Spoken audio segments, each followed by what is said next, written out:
Bismillahirrahmanirrahim. Assalamualaikum warahmatullahi wabarakatuh.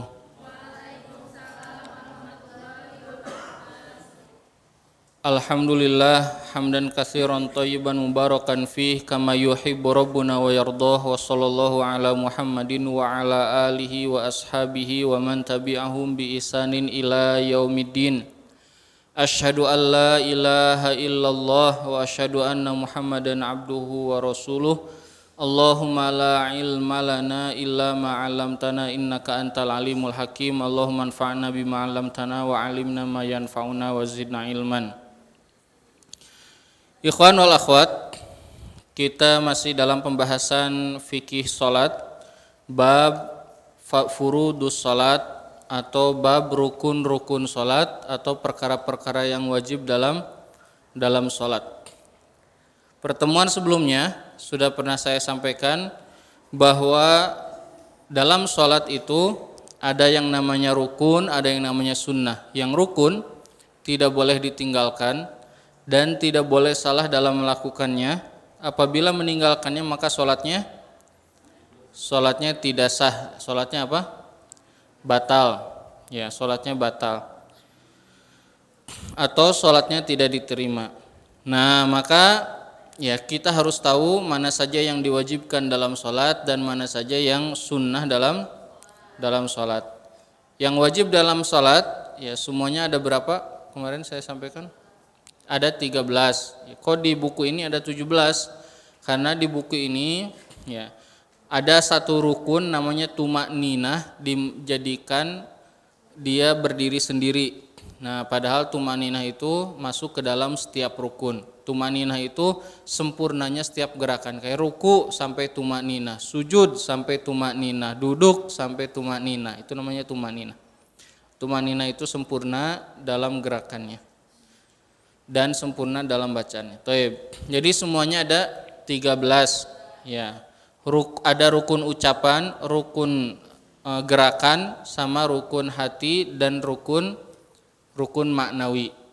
Nah, kemarin kita sudah bahas sampai rukun keberapa? Sampai rukun keberapa kemarin? Rukun yang keempat, yaitu adalah apa? Baca Al-Fatihah. Coba, rukun yang pertama apa? Niat. Yang kedua takbiratul ihram. Takbiratul ihram itu mengucapkan kalimat Allahu Akbar. Sekarang saya mau tanya, kalau ada orang masuk masjid, kemudian dia melihat jamaah sudah sujud imamnya, dan dia baru masuk masjid, kemudian dia datang ke masjid, mengangkat tangan, setelah itu langsung turun Allahu Akbarnya hanya turun ke bawah, sah nggak sholatnya? Sholatnya tidak sah. Atau ada orang masuk masjid, kemudian dia mengangkat tangan, habis itu takbiratul ihramnya sambil sujud ke bawah, sah nggak? Tidak sah, karena syarat diterimanya takbiratul ihram adalah dengan diucapkan, bukan dalam hati. Yang kedua, kan tadi namanya rukun qaul, rukun ucapan. Yang kedua, dia harus dalam keadaan apa? Berdiri. Ahsanti. Kemudian yang ketiga al-qiyam, yaitu berdiri bagi yang mampu. Yang keempat kemarin apa? Baca surat Al-Fatihah. Ada 7 ayat, harus dibaca sesuai dengan urutan, dengan tartil, tasydidnya, ya, makhrajnya semuanya harus dibaca. Surat Al-Fatihah ini wajib dibaca oleh siapa saja. Ya. Kalau antum jadi makmum. Jadi makmum, tadi sholat asar di sini bukan? Jadi makmum, baca Al-Fatihah enggak? Baca. Kalau jadi imam, baca. Kalau jadi makmum tapi di sholat maghrib dan isya, baca, ya. Jadi Al-Fatihah itu harus dibaca, perhatikan. Wajib dibaca, baik itu pas lagi jadi imam, udah pasti. Yang kedua, pas lagi jadi makmum. Yang ketiga, baik itu sholatnya sholat jahriyah, maghrib, isya dan subuh, atau sholat siriyah, yaitu adalah zuhur dan asar. Jadi wajib apa? wajib membaca surat Al-Fatihah. Ya, wajib membaca surat Al-Fatihah. Nah, ini perlu diperhatikan mengenai baca Al-Fatihah. Ada yang nanya, Ustadz gimana kalau lagi sholat jahriyah? Saya mau tanya, kalau lagi sholat jahriyah, orang baca Al-Fatihahnya makmum kapan? Maghrib atau Isya? Kapan baca surat Al-Fatihahnya? Setelah bacaan imam Al-Fatihah selesai, maka makmum baca surat Al-Fatihah. Nah, ini hukumnya wajib untuk khusus untuk apa? Khusus untuk salat jahriyah ada khilafiyah. Mazhab Syafi'i mengatakan wajib, makmum juga harus baca. Mazhab Hanafi mengatakan kalau salat duhur dan salat maghrib isya subuh mah tekedah sana makmum mah soalna imam baca. Nah, tapi kata mazhab Syafi'i dan mazhab Hanabilah dan yang lainnya tetap makmum juga harus baca karena kata Nabi la sholata liman lam yaqra bi Fatihatil kitab. Tidak sah salat orang yang tidak baca surat Al-Fatihah. Yang boleh enggak baca itu bagi yang masbuk cuma satu keadaan. Antum datang ke masjid, imamnya lagi ruku, Allahu Akbar. Antum datang ke masjid, langsung takbiratul ihram, langsung ikut ruku. Baca Al-Fatihah enggak itu? Enggak baca. Boleh enggak? Boleh. Ini khusus untuk yang apa? Yang masbuk, khusus yang masbuk saja. Dalilnya apa? Dalilnya dalam hadis sahih disebutkan ada seorang sahabat terlambat, jadi lari dari rumah ke masjid, Nabi udah mulai sholat. Pas sampai di masjid, Rasul lagi mau ruku, Allahu Akbar, ruku. Dia baru didapat di pintu, kemudian dia takbir Allahu Akbar, langsung ruku, cepet-cepet, langsung jalan hampir ruku gitu. Ke depan, ngikutin soft barisan. Ya, setelah sampai di barisan, kemudian ikut sholat, mengikuti jamaah. Beres sholat dipanggil sama Nabi. Kata Nabi, jangan kamu ulangi tergesa-gesanya. Kalimat yang kamu ulangi ini ada yang bilang itu jangan kamu ulangi, dilarang tuh begitu. Ya, dilarang sambil ruku itu enggak termasuk dalam mengikuti imam. Misalnya gini, antum kalau masbuk, punten. Ikhwan akhwat, kalau masbuk ya. Patokan ngikutin rokaatnya imam itu satu rokaat ruku atau Al-Fatihah? Ruku itu yang sahih. Dalilnya yang tadi, kisah yang tadi. Ya. Kalau seandainya patokannya Al-Fatihah, Rasul pasti bilang ke sahabat ini, hei sahabat, ulangi lagi sholatnya. Tadi ada kelewat tuh satu rukun. Nabi enggak nyuruh.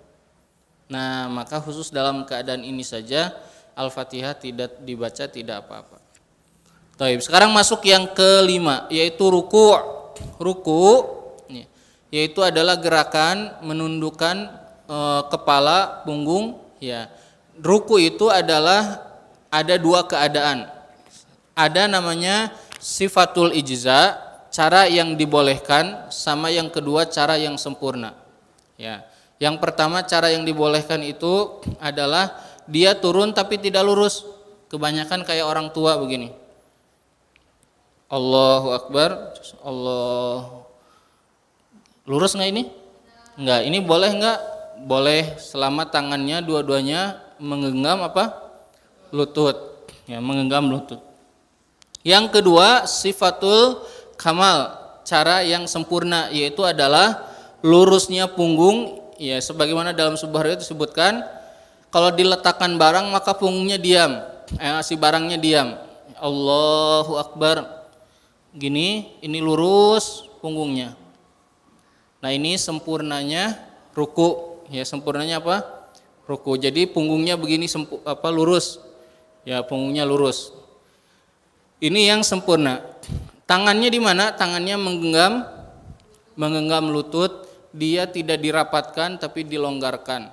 Ya, dilebarkan. Ruku. Baik. Gampang ya. Sekarang kita lanjut. Yang keenam di sini sebutkan tumakninah. Nah, tadi kan udah saya sampaikan tumakninah itu harus ada dalam setiap apa? Setiap rukun, setiap gerakan. Yang berikutnya yaitu adalah i'tidal. I'tidal itu berdiri setelah ruku, mengucapkan sami Allahu liman hamidah rabbana walakal hamdu. Nah, i'tidal. Sekarang i'tidal itu gimana caranya? Ya. I'tidal itu kan gini. Sami Allahu liman hamidah. Tangan kemana? Ke sini apa ke sini? Hah? Kata Nabi dalam riwayat sahih, ya tangan harus kembali ke tempat sebelumnya. Nah, di sini ada khilafiyah di antara ulama. Ada yang mengatakan sebelumnya itu tangan di mana? Sebelum ruku tadi tangan di mana? Di dada. Nah, mazhab Syafi'i dan mazhab Hanabilah lebih utama kalau i'tidal itu sami Allahu liman hamidah disimpan lagi di dada. Kenapa? Karena kata Nabi sebelumnya kan ke situ. Nah, mazhab yang lain Maliki dan yang lainnya, kata mazhab Maliki kembalinya itu adalah ke tempat sebelum sholat. Sebelum sholat di mana tangan? Di bawah, di samping. Bismillahirrahmanirrahim. Belum sholat, Allahu Akbar. Berarti di sini. Ya, nah jadi kata mazhab Maliki, Hanafi kembalinya sami Allahu liman, bukan ke sini seperti yang kita lakukan, yang kebanyakan orang Indonesia melakukan. Padahal mazhab Syafi'i sebetulnya mengatakan lebih utama, bukan benar salah ya. Ini tentang apa? Tentang khilafiyah saja dan mana yang lebih utama. Baik. Kemudian setelah itu sujud. As-sujudu marrataini fi kulli raq'ah. Yaitu adalah sujud 2 kali. Kok 2 kali? Iya, setiap rakaat sujudnya 2 kali. Sujudnya berapa kali? 2 kali. Nah, tadi kan sudah i'tidal. Sekarang saya mau tanya ke akhwat, ke ikhwan, ya. Kalian kalau sholat setelah i'tidal mau sujud Allahu Akbar, mana dulu? Lutut dulu yang kena lantai atau tangan dulu? Tuh, ini aja beda-beda. Tangan dulu, lutut dulu. Ya, yang ikhwan tangan, sepakat. Yang akhwat? Hah? Tangan dulu. Perhatikan, ya.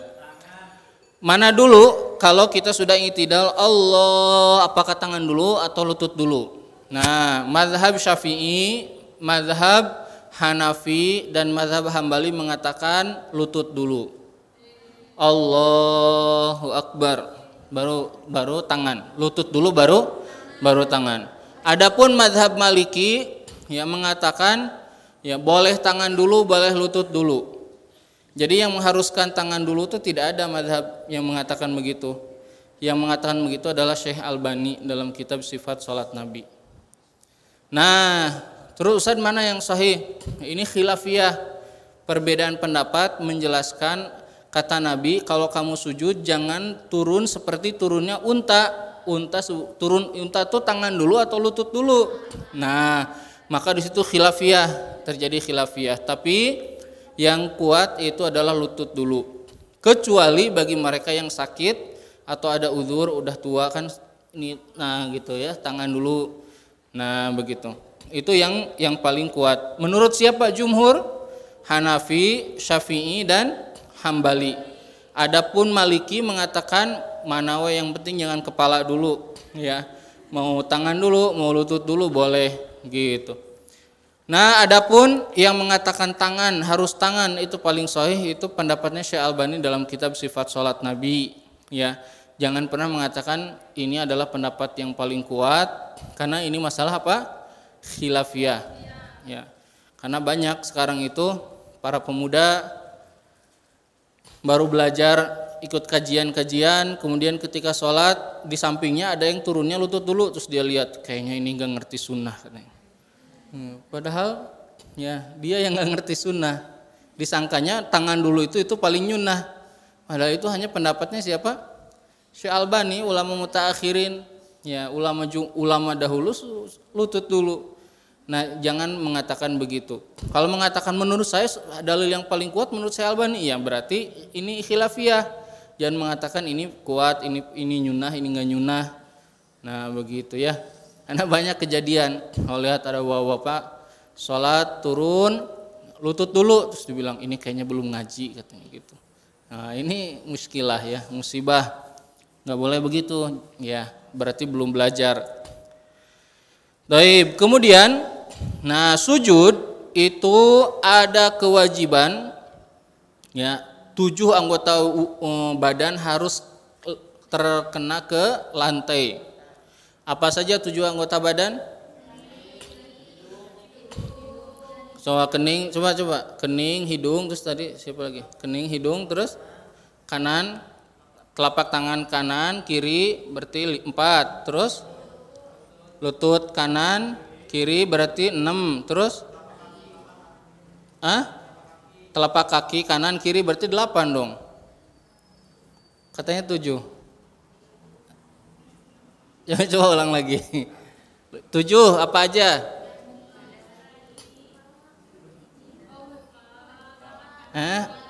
Apa aja? Yang pertama yaitu adalah apa? Yaitu adalah dahi.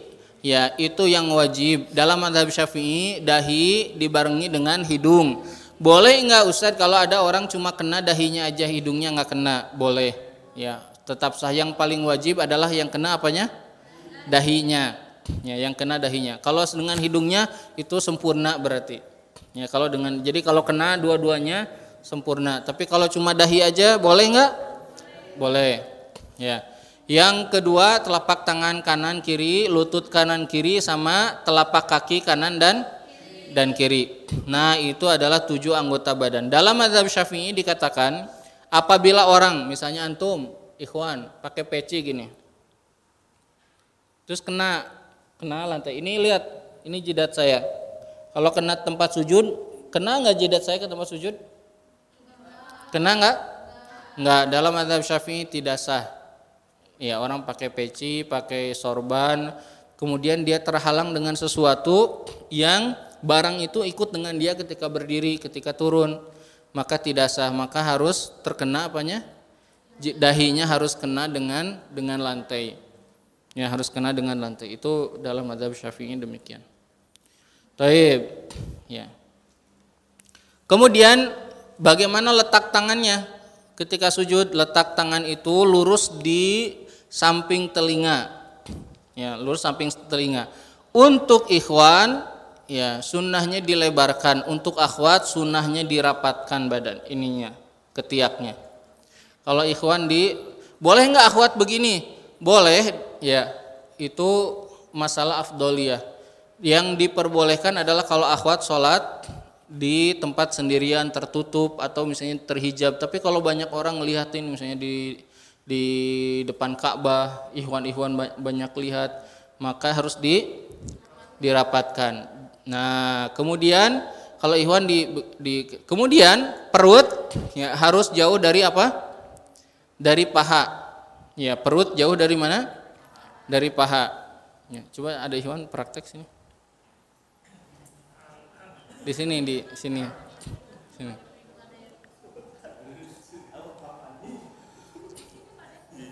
Dari atas, dari i'tidal terus turun. Ya.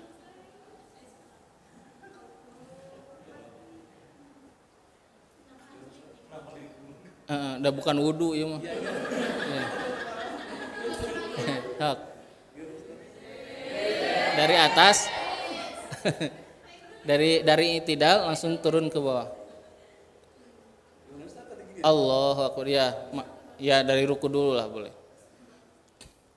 Sami Allah dulu. Nah, sami Allah itu bukan di sini. Ya, di mana tangannya takbir itu, lihat, perhatikan akhwat, nanti ada di sunah-sunah sebetulnya, cuma mumpung ini aja. Ini si ujung telinga jari jempol ini lurus dengan bawah telinga. Ujung jari yang telunjuk yang tengah lurus sama atasnya telinga. Jadi begini. Ya, itu yang sahih. Ya, yang sahih. Sok. Iya, di atas ini bukan di sini. Ya. Di sini. Kalau ini tuh kayak gerakan bela diri. Ya. Ya, kurang atas. Di samping aja gini, Allahu akbar.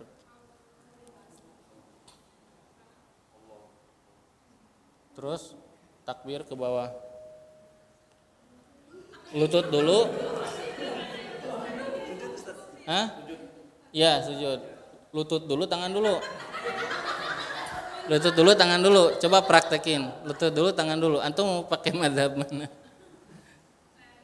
Allahu Akbar. Nah, perhatikan ya.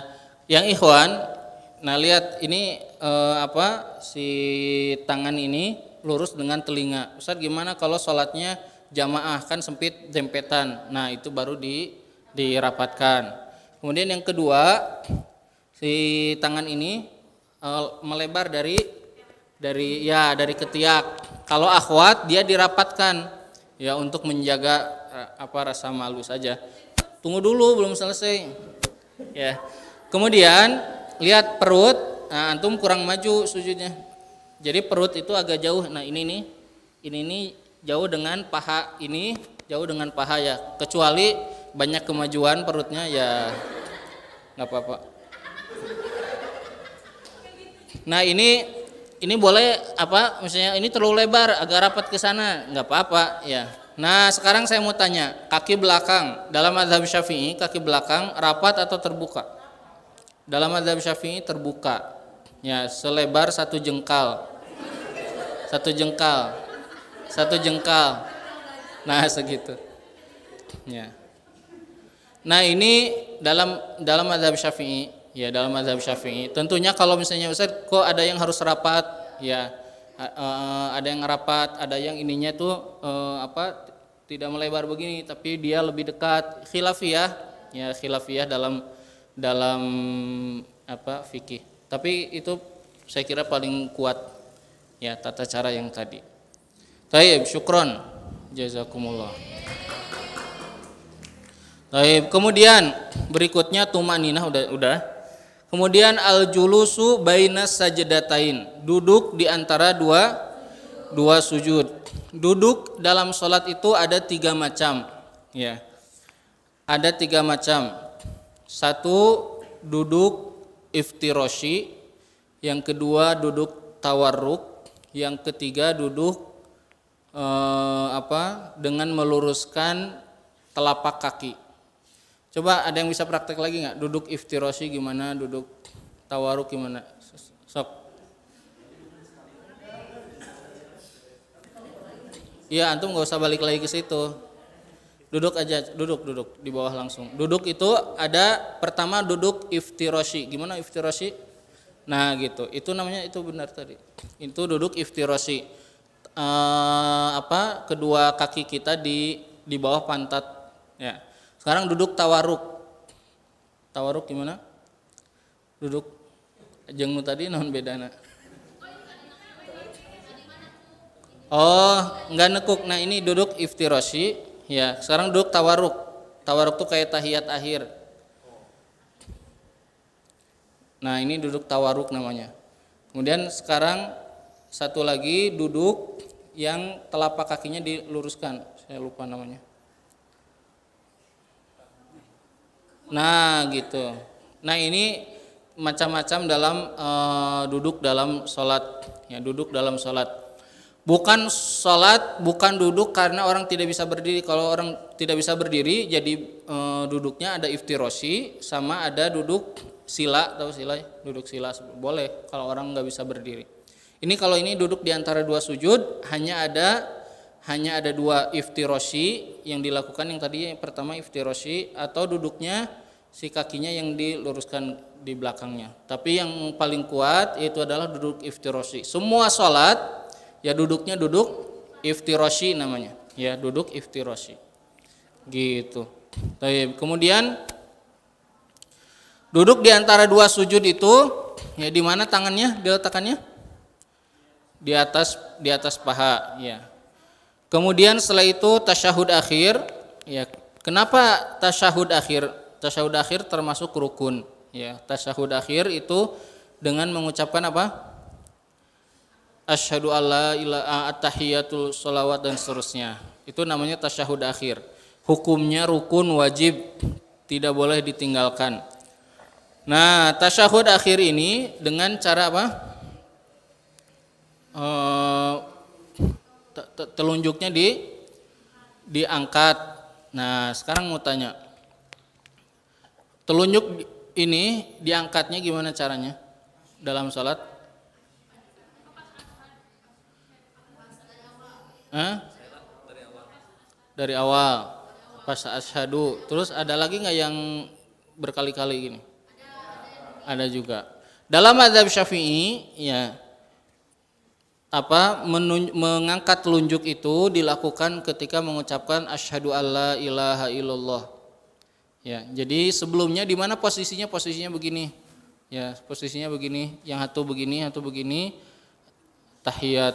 Ya, mulai kemudian nanti asyhadu alla ilaha illallah wa asyhadu. Ininya di begini. Cuma sekali saja di ini, bukan dari awal. Kalau dalam mazhab Syafi'i. Ustaz ada yang dari awal, namanya kan khilafiyah. Ya. Bagaimana kalau digerak-gerakan? Nah, mazhab tidak ada yang berpendapat. Ini juga sama Syekh Albani gitu. Jadi jangan bilang ini paling nyunah gini-gini. Boleh enggak? Ya khilafiyah. Ya, khilafiyah. Kalau mazhab Syafi'i bilang yang menggerakkan begini-begini itu talaub katanya, main-main salatnya. Begitu. Ya. Dan yang paling kuat yaitu adalah cuma sekali, ya, yang sekali. Dalam mazhab Syafi'i dilakukannya ketika mengucapkan asyhadu alla ilaha illallah. Nah, ini adalah cara tasyahud. Tasyahud akhir itu mengucapkan kalimat dari awal sampai mana?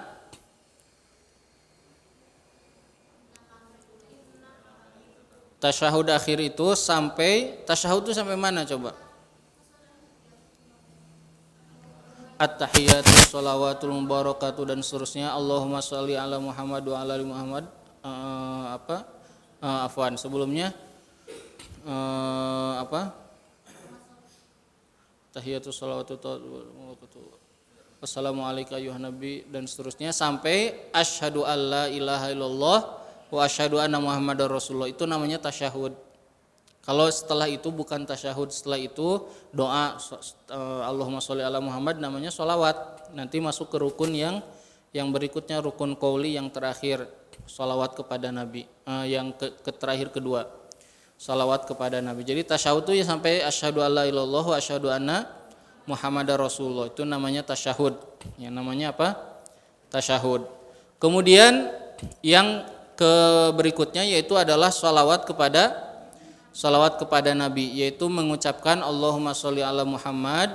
Bukan maksimal, paling utamanya mengucapkan apa? Namanya sholawat Ibrahimiyah. Sholawat Ibrahimiyah itu Allahumma sholli ala Muhammad wa ala ali Muhammad kama sholaita ala Ibrahim wa ala ali Ibrahim wa barik ala Muhammad wa ala ali Muhammad kama barakta ala Ibrahim wa ala ali Ibrahim fil alamina innaka hamidum majid. Nah, ini namanya sholawat Ibrahim. Minimal para ulama mengatakan hanya minimal paling sedikit mengucapkan kalimat Allahumma sholli ala Muhammad. Sah enggak orang cuma begitu? Sah. Ya.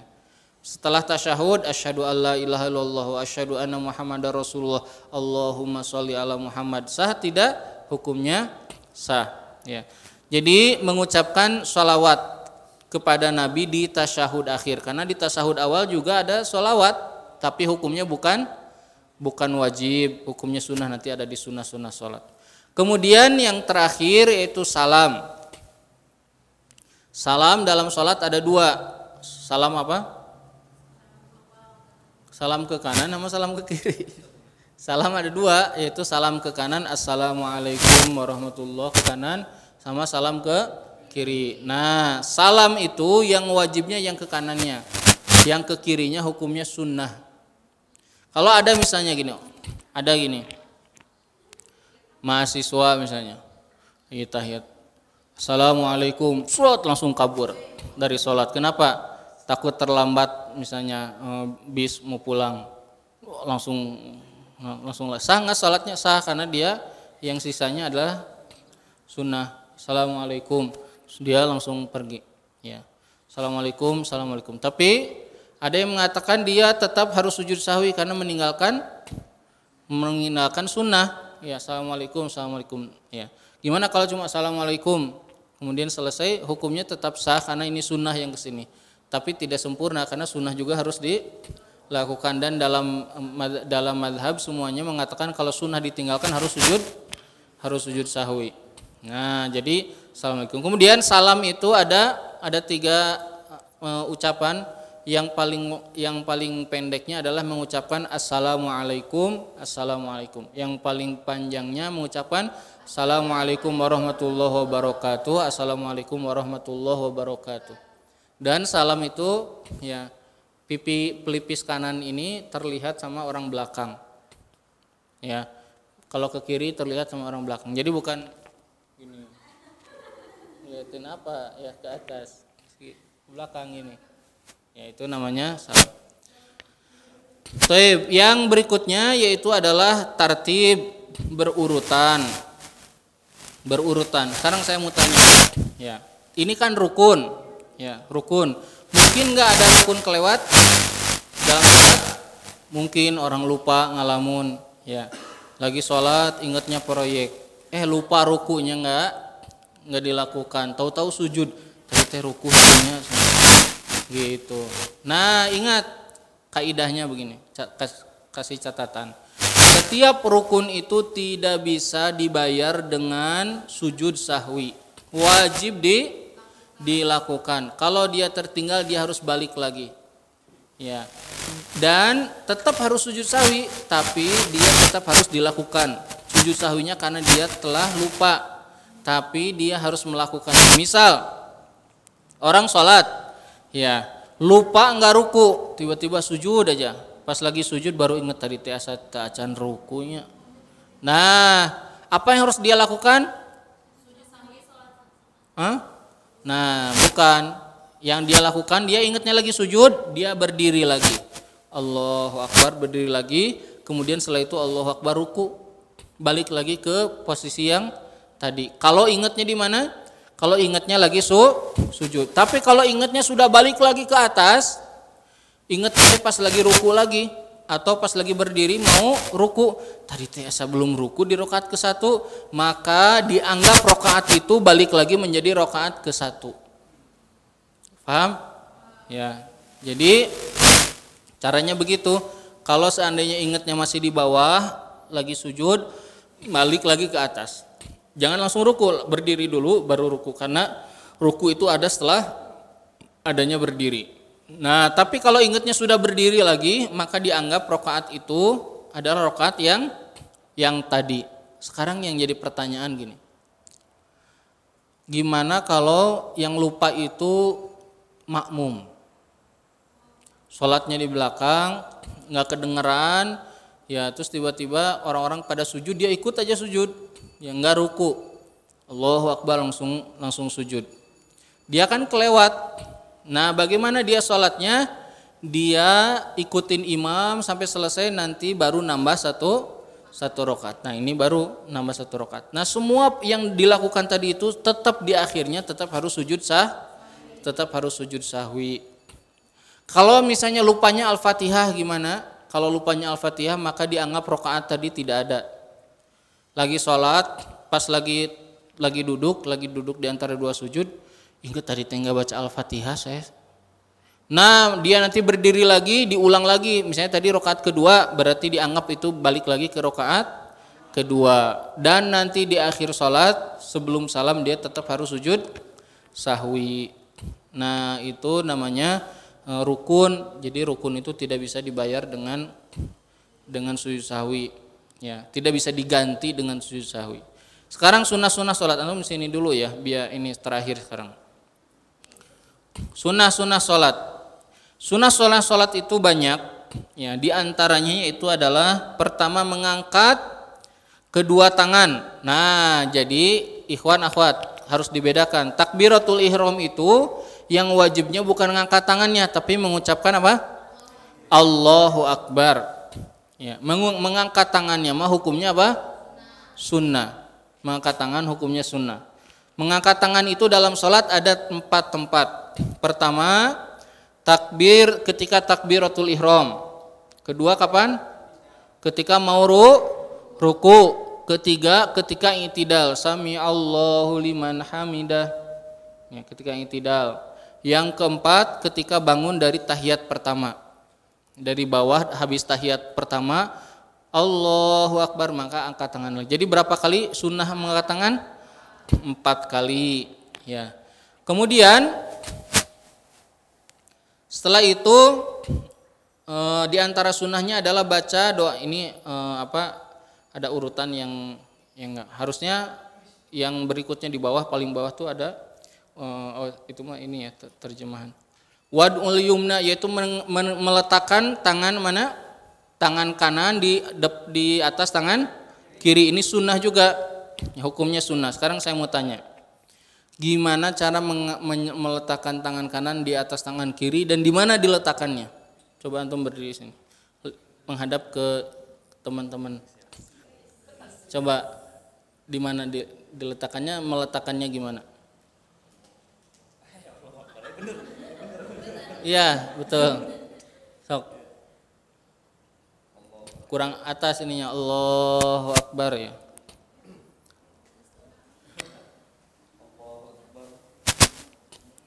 Gimana? Di mana diletakkannya tangannya? Nah, perhatikan ya. Tangan ini, tahu ini apa? Ini pergelangan bagian dalam. Ini kena dengan pergelangan bagian luar. Nah, begini. Ininya digenggam tangannya, bukan begini. Ya, tapi digenggam. Bahkan kalau dalam mazhab Hanafi itu dilingkarin si tangannya gini. Itu dalam mazhab Hanafi. Ya, tapi mazhab Syafi'i begini, digenggam, tangannya digenggam. Ininya lihat ini kena ininya. Ya.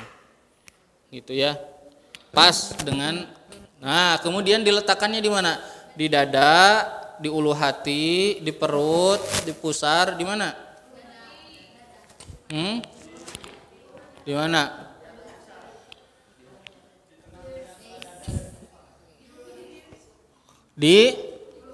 Mazhab Syafi'i diletakkannya di bawah dada. Jadi di sini. Ini dada nih, atas kan dada ya. Nah, di sininya di bawah. Jadi gini. Ya. Gini. Kalau mazhab Hambali di bawah pusar. Nah, gitu gini. Allahu Akbar. Kalau ada orang gini, jangan bilang ini haroream gitu salatnya gitu. Bukan haroream, ada mazhabnya. Ya, diletakkannya di bawah gini. Nah, kalau mazhab Maliki tidak diletakkan di dada, tidak begini. Kalau mazhab Maliki langsung diturunkan begini. Ya, Allahu Akbar. Nah, begini. Maka kalau antum sholat ketemu orang-orang Maroko, Sudan, sholatnya begitu, Allahu Akbar. Ya. Nah, ada ini berarti apa? Masalah khilafiyah. Gimana kalau ada yang di pinggir sini? Nah, itu tidak ada dalam mazhab. Ya. Ada yang mengkiaskan waktu perang sahabat megang senjata, kan enggak lagi perang. Ya. Lagian senjatanya sekarang bukan di sini, ya. Senjatanya juga sekarang mah di senjata-senjata besar, ya, tembakan-tembakan. Kalau dulu pedang di sini. Nah, ini tidak ada dalilnya, ya. Tidak ada, ya. Begini ya, ada yang gini. Allah, ini tirisen nih. Nah, yang saya gini ya. Saya gini. Ini kan dada nih. Nah, di bawahnya gini, buah dada. Jangan dipusar. Ya. Kalau di bawah pusar ada dalil, ada yang berpendapat begitu. Nah, gitu, itu tentang apa? Meletakkan kedua tangan. Kemudian duduk lagi, antum duduk lagi. Berikutnya doa iftitah. Doa iftitah. Jadi setelah Allahu Akbar diletakkan, langsung baca doa iftitah. Doa iftitahnya apa?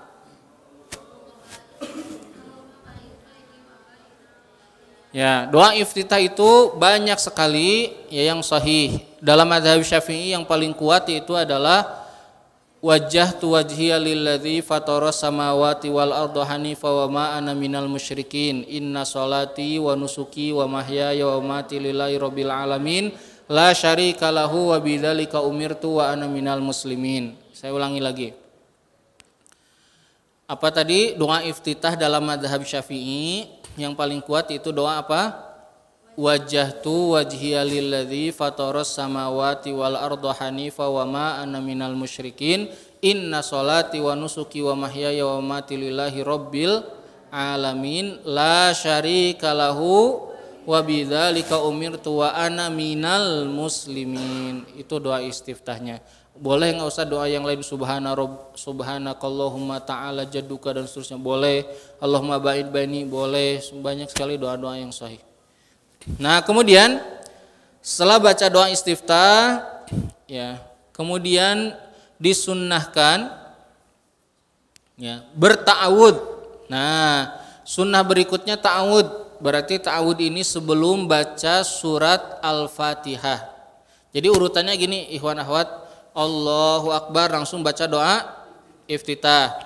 Langsung habis baca iftitah, a'udzubillahi minasyaitonirrajim. Habis itu langsung baca surat Al-Fatihah, karena Al-Fatihah wajib tadi sudah. Kemudian sunnah berikutnya yaitu adalah apa? Membaca apa? Surat ya, selain surat Al-Fatihah. Di mana? Di setiap 2 rakaat pertama dalam sholat ya. Ada enggak yang semua rakaatnya baca? Ada di antara sahabat Ibnu Umar kalau tidak salah berpendapat, tapi yang sahih itu adalah di rakaat pertama, yang kedua, 2 rakaat pertama. Kemudian menjaharkan sholat subuh, maghrib, isya, dan mensirkan sholat zuhur dan asar. Sekarang saya mau tanya, apakah menjaharkan, misalnya gini, misalnya antum tadi malam apa? Tadi malam misalnya antum belum sholat, lupa ketiduran, mau sholat isya tapi ketiduran, ya, dan baru ingatnya pas lagi kerja, lagi di masjid, lagi sholat duha, ingat tadi malam saya belum sholat isya. Kemudian sholat isya, mengqadha sholat apa? Isya. Sekarang saya mau tanya, sholat isya itu tadi malam dilakukannya jahriyah atau sirriyah? Jahriyah. Diqadha sama antum di siang hari, jahriyah atau sirriyah? Jahriyah atau sirriyah? Dilakukannya sirriyah. Ya. Jadi sholat itu ya di waktu-waktu sirriyah maka semuanya harus sirriyah, di waktu-waktu jahriyah maka sholatnya jahriyah, sunnahnya. Kalau antum sholat malam, sholat maghrib isya kelewat dan dilakukannya siang, kodonya maka sirriyah. Sholat duhur baru ingat malam hari belum sholat duhur kemarin teh, maka sholatnya menjadi jahriyah. Nah gitu kaidahnya ya. Nah tapi ini kan hukumnya sunnah ya, hukumnya sunnah. Jadi bukan berarti ini wajib sah tidak sah dalam sholat.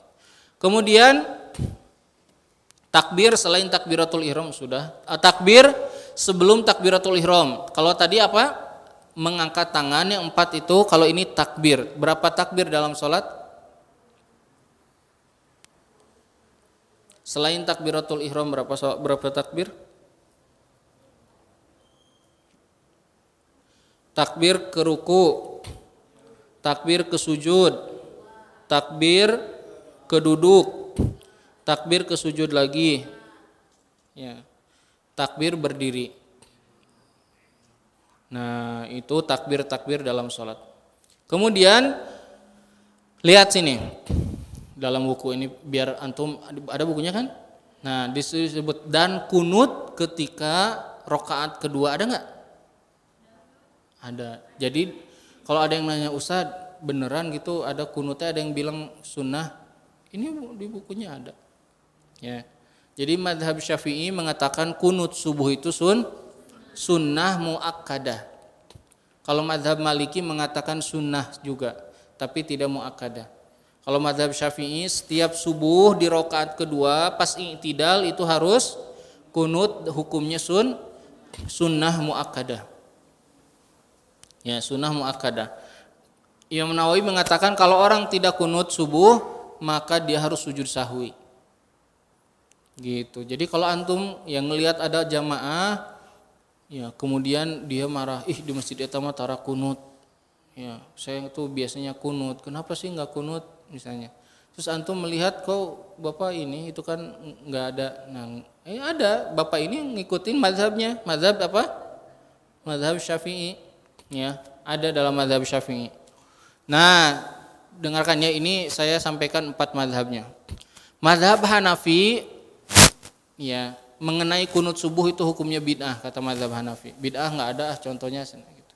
Kalau kata mazhab Hambali hukumnya menyelisihi sunnah kata mazhab Hambali. Kalau kata mazhab Maliki sunnah, kalau kata mazhab Syafi'i sunnah, bahkan sunnahnya sunnah muakkadah. Nah, apa bedanya mazhab Syafi'i dengan mazhab Maliki? Kalau mazhab Maliki kunutnya dilakukan sebelum ruku. Jadi beres baca surat langsung kunut sebelum ruku, tapi kunutnya enggak dikeraskan suaranya. Jadi antum kalau sholat di negara-negara yang bermazhab Maliki begitu. Sholat subuh misalnya rakaat pertama, rakaat kedua baca Al-Fatihah, habis itu baca surat An-Naba. Beres An-Naba mereka diam dulu. Berarti mereka sedang apa? Sedang kunut. Ini dalam mazhab Maliki. Jadi kesimpulannya ini masalah apa? Khilafiyah. Masalah khilafiyah.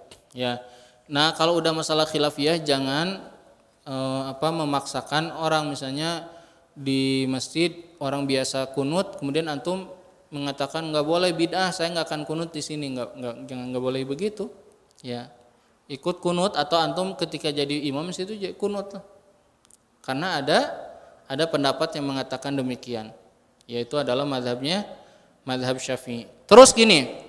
Misalnya ada ustadz, saya pernah dengar ada ustadz yang bilang, oh itu yang bilang kunut subuh itu ada, itu nggak ngerti hadisnya semuanya dhaif. Ya, dia bilang hadis dhaif itu menurut mazhab Hambali dan Hanafi.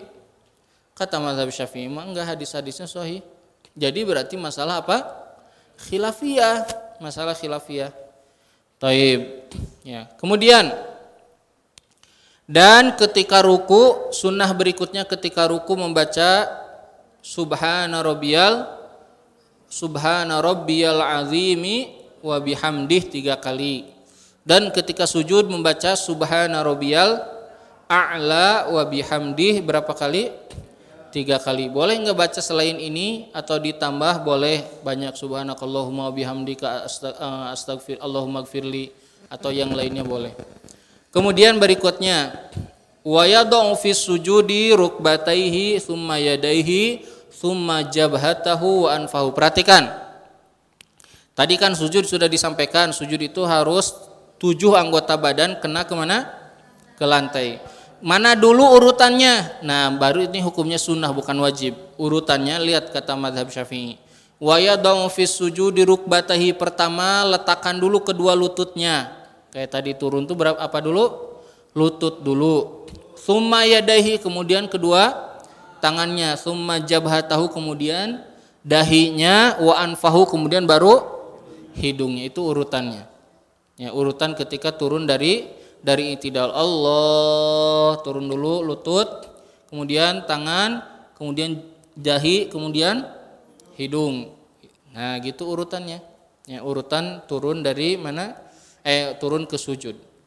Kemudian ketika duduk di antara dua sujudnya hukumnya wajib sudah. Sunnahnya apa? Baca doa Rabbighfirli, apalagi warhamni wajburni warzuqni wahdini wa'afini wa'fu anni. Ulangi lagi.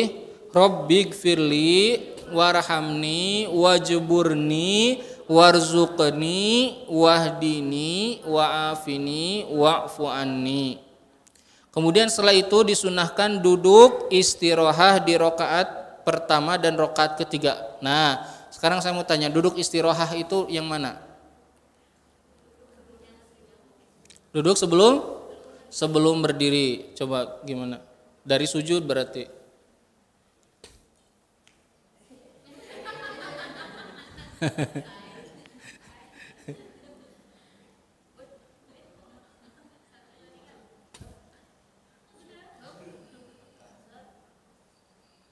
Nah, duduk dulu dengan sempurna, kemudian baru berdiri. Ya, duduk dulu dengan sempurna, kemudian baru berdiri. Nah, berdirinya ya mana dulu? Lutut dulu apa tangan dulu yang diangkat? Coba antum gimana?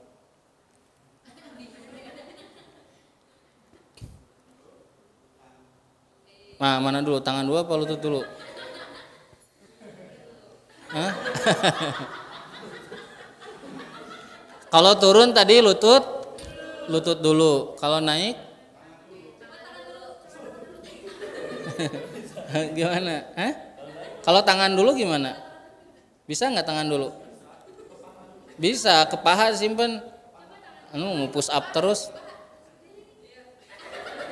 Coba Alengsa praktekin. Coba, nih ini versi lain. Ya.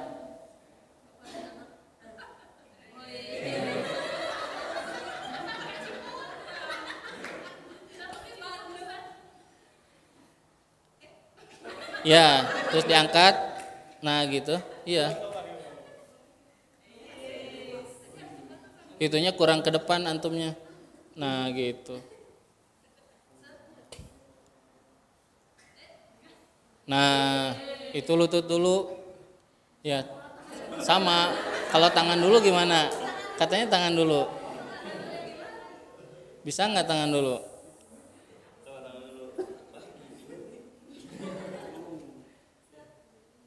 Terus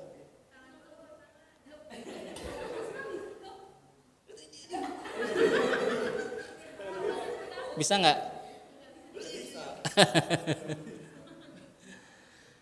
Nah sekarang perhatikan tadi lihat pas diangkat tangannya gimana tadi?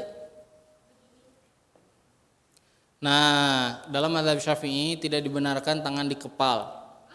Dalam mazhab Syafi'i ya. Ada enggak Ustaz yang dikepal? Ada, khilafiyah ya, termasuk Syekh Albani dikepal. Kenapa ada beda pendapat? Gini kan? Nah, ini bisa enggak tangan tangan lu ini bisa gini. Iya. Nah, tangannya ya. Tangannya tidak dikepal tapi tangannya gini. Ya, coba tangannya begini. Kalaupun mau lutut dulu, ya gini. Nah, ya.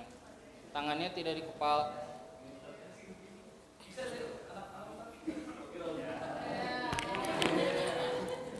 Nah, taib. Tadi kan kalau turun lutut dulu, kalau naik tangan dulu, tapi lutut dulu boleh nggak? Boleh juga, namanya juga khilafiyah. Yang penting antum sudah tahu mana pendapat-pendapatnya ya. Tapi kalau turun yang paling kuat adalah lutut dulu karena semua hampir jumhur begitu. Yang berbeda hanya mazhabnya siapa? Hanya mazhabnya Maliki ya. Nah, sekarang dikepal atau begini. Nah, kenapa kok ada orang dikepal pas naik? Ya, dikepal begini. Ada ya? Kayak antum tadi suka gini ya? Dari mana dalilnya?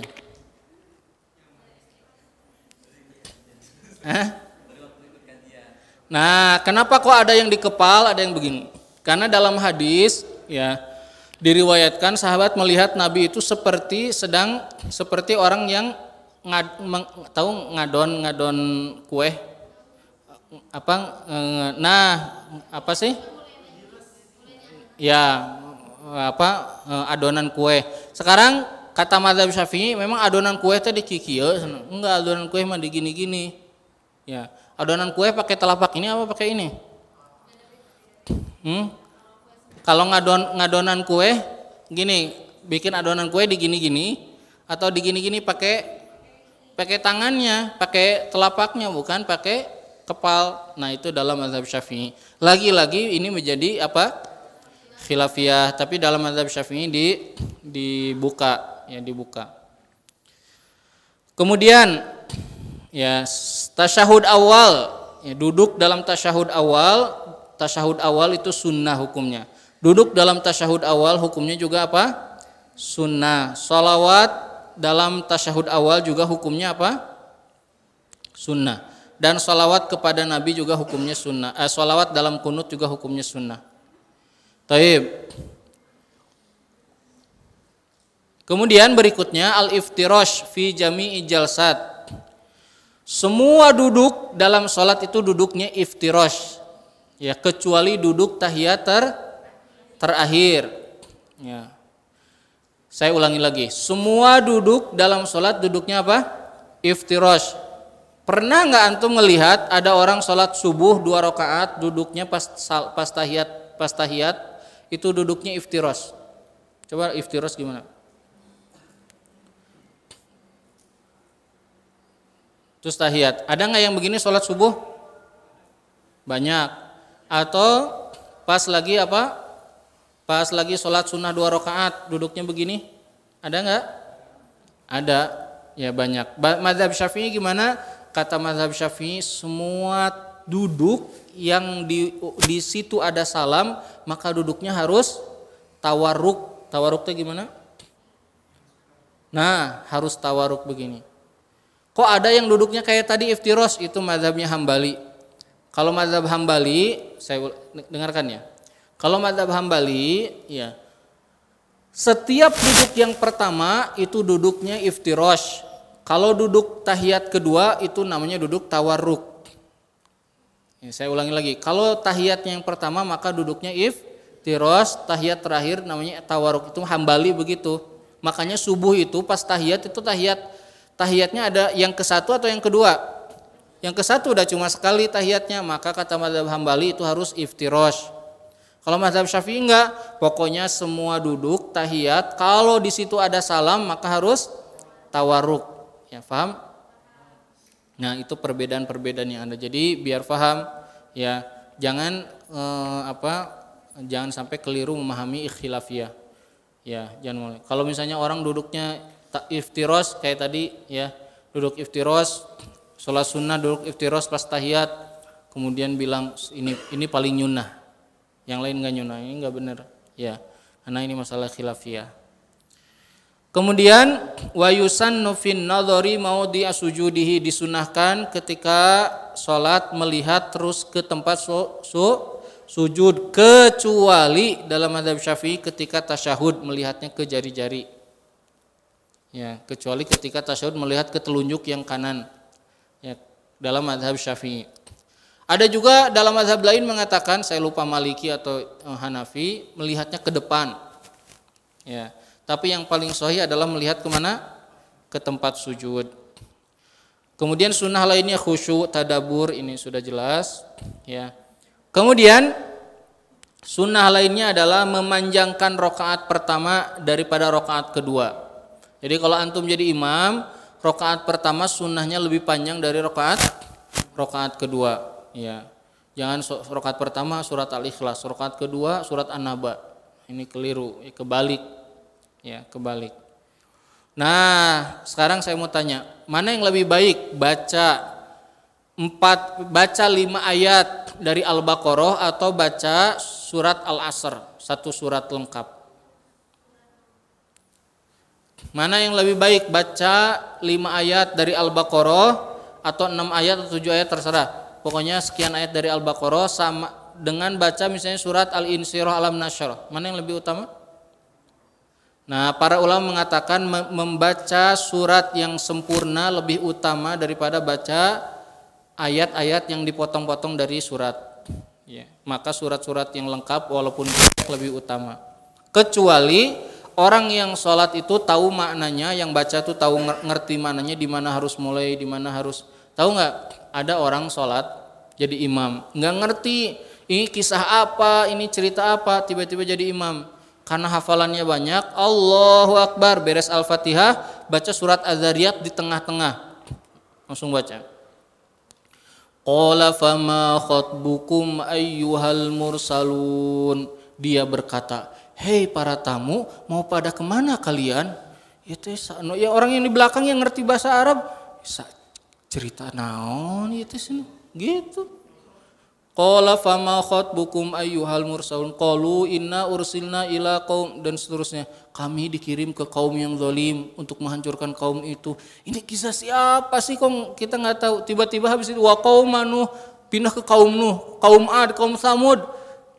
Nah, ini cara ngimamin, cara baca yang salah. Dia kalau mau mulailah di tempat yang maknanya sempurna.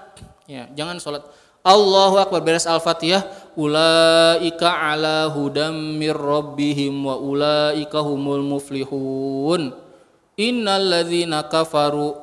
Siapa yang muflihun itu siapa? Yang selamat itu siapa? Yang ulaika ala hudam yang di atas hidayah itu siapa? Kan enggak jelas. Nah, ini disebut dengan baca di tempat yang tidak dibenarkan. Ya, karena dia motong-motong. Jangankan baca baca Al-Quran ya, baca bahasa Indonesia aja kalau nggak jelas berhenti dan mulainya bisa difahami nggak? Nggak, ya nggak. Ini Gere, coba minjem bukunya. Saya tuh sering ngasih peringatan ya ke para penuntut ilmu. Kalau baca Al-Quran itu harus hati-hati di mana mulai, di mana berhenti. Kenapa? Karena bisa merubah arti. Sekarang kalau baca Indonesia misalnya gini, ya. Kitab Al-Mukhtasar Al-Latif ini merupakan matan ringkasan fikih Syafi'i yang hanya membahas permasalahan ibadah judul. Lengkap kitab ini ialah Mukhtasar. Latif fikih Syafi'i, ngerti nggak? Kira-kira pusing nggak dengarnya? Pusing ini ngomongin apa? Meski kecil buku, ini menarik perhatian kalangan ulama dan masyhur di kalangan, ngerti nggak? Pusing. Ya apa ini? Sama baca Al-Quran juga. Kalau antum asal berhenti, asal mulai, artinya bisa berubah, maknanya bisa berubah gitu. Ya. Baik, yang terakhir memperbanyak doa ketika sujud. Nah itu sunnah yang terakhir. Nah itulah sunnah-sunnah dalam sholat dan praktek sholat sesuai madhab apa? Syafi'i, dan tadi sudah disampaikan khilafiyah di dalamnya. Ya Ustadz, sekarang saya ingin menggunakan madhab Syafi'i aja karena bukunya sudah pernah belajar. Kemarin mada cuma dengar-dengar di kajian, dengar-dengar di teman, di kajian juga cuma sekilas-sekilas. Bukan dengar kajian sih, cuma dengar lihat Ustadz yang ngisi kajian gitu sujudna ngikutan gitu. Atau ada yang nanya, nah boleh nggak sekarang ngikutin? Silakan. Cara yang terbaik adalah beragama atau beribadah yang mengikuti madhab yang kita ketahui madhabnya. Begitu. Mungkin sampai sini ikhwan akhwat untuk materi hari ini. Kalau ada pertanyaan, mangga 1 atau 2 pertanyaan. Silakan. Akhwat, mangga silakan.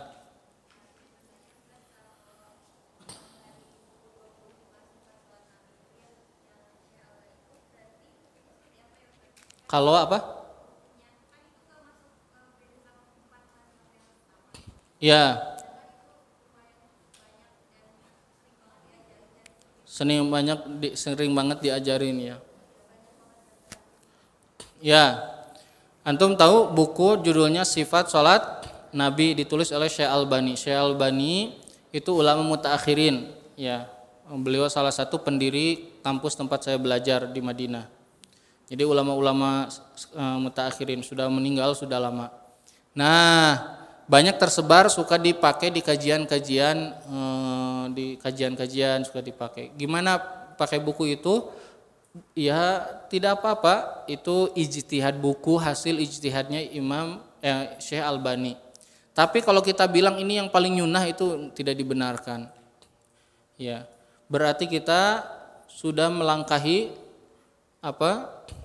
meninggalkan ulama-ulama terdahulu. Sekarang saya mau tanya, Imam Syafi'i, Imam Hambali, ya. Imam Syafi'i, Imam Hambali, Imam Maliki, Imam Abu Hanifah, Imam Malik, Imam Abu Hanifah, Imam Syafi'i, Imam Ahmad bin Hambal lebih ngerti mana tentang hadis daripada Syekh Albani atau ulama-ulama mutakhirin yang lainnya? Ulama dahulu, ya, mereka penulis-penulis kitab, awal-awal belum ada kitab, mereka yang pertama kali nulis hadis, mereka hafal jutaan hadis. Ya, mereka imam dalam madhab.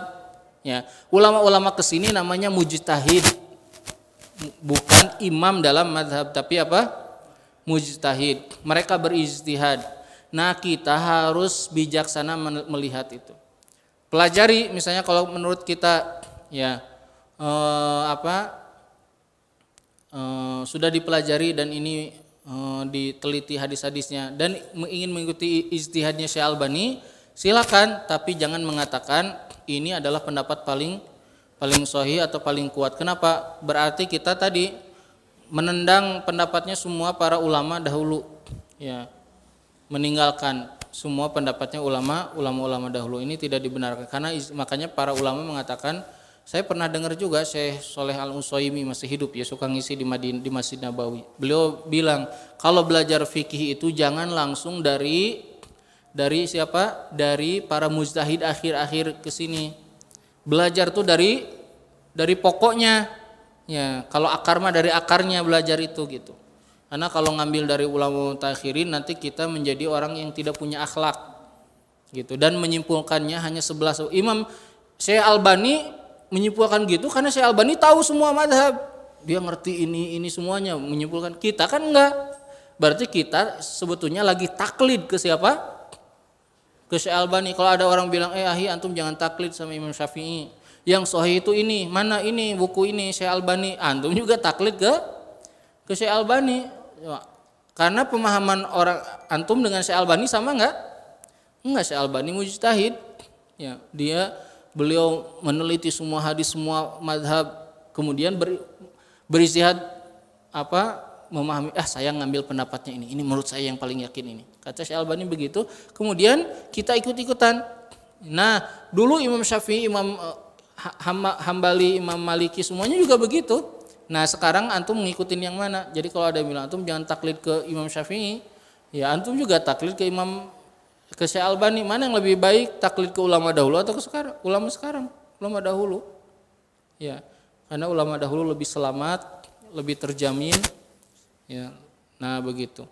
Apalagi bukunya, antum tahu kan bukunya buku kecil. Ya, buku kecil, buku segede gini. Terus antum bilang ini yang paling sahih, itu ratusan buku Imam Syafi'iyah dikatakan batil, gimana gitu, kalah sama satu buku kecil gitu.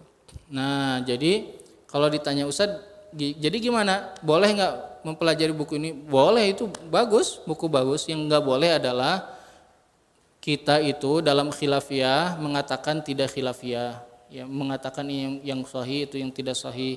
Ini nyunah itu tidak nyunah.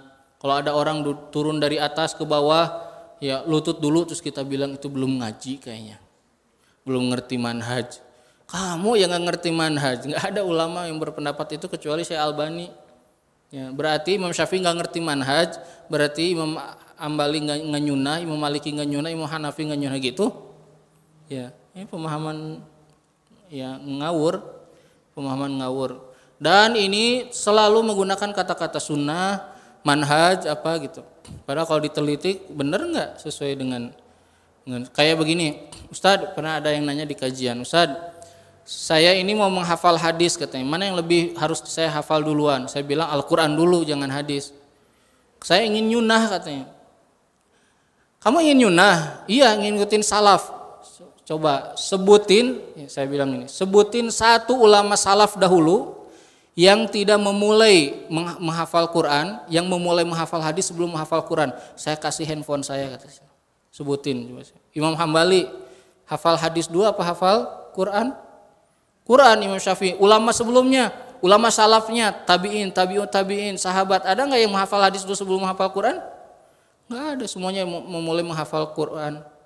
Nggak ada dimulai dengan menghafal hadis. Terus menggunakan kata-kata sunnah. Saya mencintai sunnah. Kalau mencintai sunnah, ikutin caranya para salafus soleh. Ya, bukan apa? Bukan taklid kepada ustadz-ustadz hari ini yang dia nggak ngerti tentang hakikat yang sebenarnya. Ya, ulama dahulu nggak ada. Sekarang gini, Ustadz saya mau menjadi ahli hadis katanya. Mau meneliti hadis aja, ikut kajian-kajian hadis.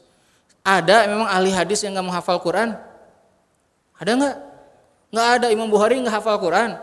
Hafal Quran. Semua ahli hadis semuanya menghafal Quran duluan.